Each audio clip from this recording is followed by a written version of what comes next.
जितिया व्रत माताएं अपनी संतान की दीर्घायु के लिए रखती हैं। ये एक निर्जला व्रत है जो कि आश्विन मास के कृष्ण पक्ष की अष्टमी को रखा जाता है। मान्यता है कि इस व्रत को पूरी श्रद्धा से करने और जितिया व्रत की कथा को पढ़ने और सुनने वाली महिलाओं के बच्चे खुशहाल होते हैं और उनकी आयु लंबी होती है। जितिया व्रत की 3 कहानियां। अपनी परंपरा के अनुसार जो कथा आपके यहाँ पढ़ी जाती हो आप उसे पढ़ सकते हैं। इसमें पहली कहानी सियारन वाली है, दूसरी जीमूतवाहन राजा की और तीसरी भगवान श्री कृष्ण से जुड़ी चिल्हो सियारों की कथा। जीवित पुत्रिका व्रत में चिल्हो सियारों की एक कथा भी सुनी जाती है। वह संक्षेप में इस प्रकार से है। एक वन में सेमर के पेड़ पर एक चील रहती थी। पास की झाड़ी में एक सियारिन भी रहती थी। दोनों में खूब पटती थी।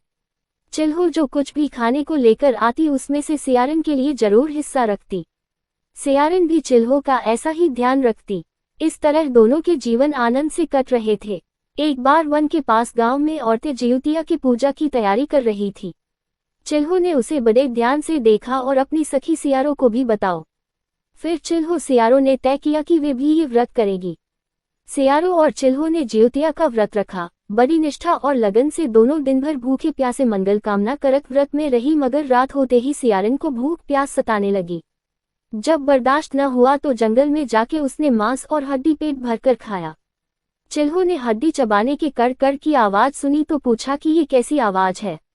सियारिन ने कह दिया, बहन भूख के मारे पेट गुड़गुड़ा रहा है, यह उसी की आवाज है। मगर चिल्हो को पता चल गया। उसने सियारिन को खूब लताड़ा कि जब व्रत नहीं हो सकता तो संकल्प क्यों लिया था।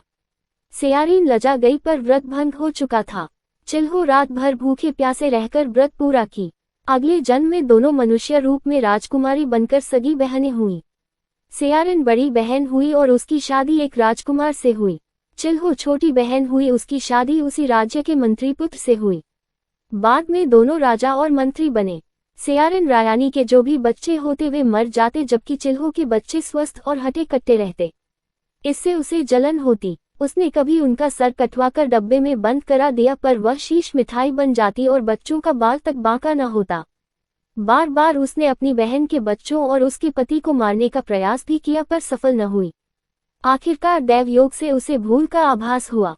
उसने क्षमा मांगी और बहन के बताने पर जीवित पुत्र का व्रत विधि विधान से किया तो उसके पुत्र भी जीवित रहे।